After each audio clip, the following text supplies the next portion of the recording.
小家庭种菜养花，自己育苗是一件很辛苦的工作。每一年的育苗都会有成功，也有失败。今天就和大家分享几个我至今还可能犯的育苗错误。第一就是育苗过早或者是过晚。育苗过晚，植物开花结果的时间就会相应缩短，自然也无法得到正常大小的果实。而育苗过早，造成迟迟不能移植到户外，幼苗就会大量堆积在室内。由于长期得不到室外自然环境的磨练，幼苗瘦小而细弱。第二，使用过期或者是质量不好的种子，后果也很严重。最佳的育苗时间过去了，却不见种子发芽，即使发芽也不够健壮。我做了一个出芽率的对比实验，左边是1年新的生菜种子，右边是存放了3年多的种子，对比的状况一目了然。第三就是使用了不好的育苗土。大家知道，种子发芽需要疏松透水的优质土壤，如果使用普通的原土，虽然也能够出苗，但发芽率和幼苗的长势都会大打折扣。第四，浇水过多或者是过少，这几乎是育苗中最难掌握的环节。如果没有足够的时间和耐心，大量育苗的时候就可能出问题。水过少，幼苗无法成长；过多，根系又容易烂掉，幼苗不是细弱，就是很容易死掉。我自己总结了一个相对保险的做法，就是3-4天浇一次水，平时用喷壶喷湿叶面就可以了。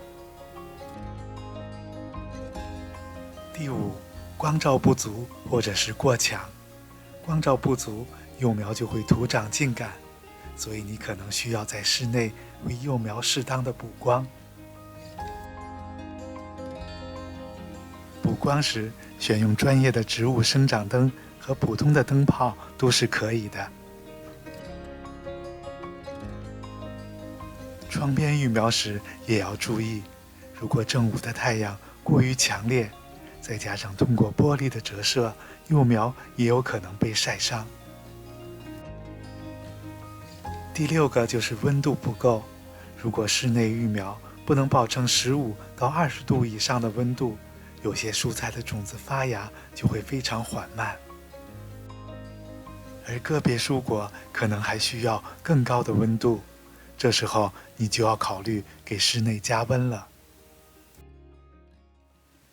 第7个小问题就是种子埋得太深或者是太浅，这也是被很多人都忽略的问题。因为有的种子需要完全黑暗才能够发芽，有的却因为顶土能力差，需要浅种。所以我们购买了种子以后，一定要参照说明书，覆盖适当厚度的泥土。第8就是换盆或者移植到户外太早，如果幼苗没有足够的健壮，就急于移植到室外，就很容易夭折。所以我们一定要注意外界的气温变化，幼苗在移栽之前经过炼苗的过程也是很好的方法，从而保证了移栽后的成活率。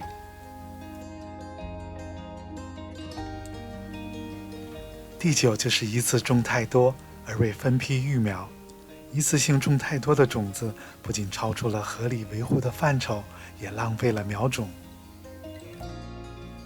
你可以每隔10天分2到3批育苗，它的好处是：第一，保证了能够得到足够健康的苗种；第二，人为的拉长了将来果实收获的时间。最后一点就是没有做好标签工作。如果你育苗的品种非常多，就一定要养成做标签的习惯，不然很容易搞乱，也不容易掌握蔬菜的生长规律。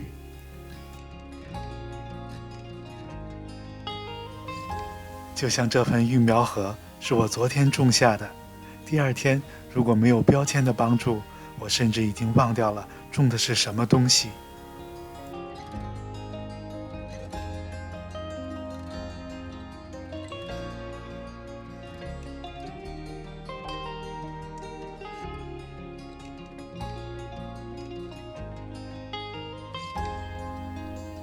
看来在家里自己育苗，一定要具有足够的精力和耐心，不能偷懒。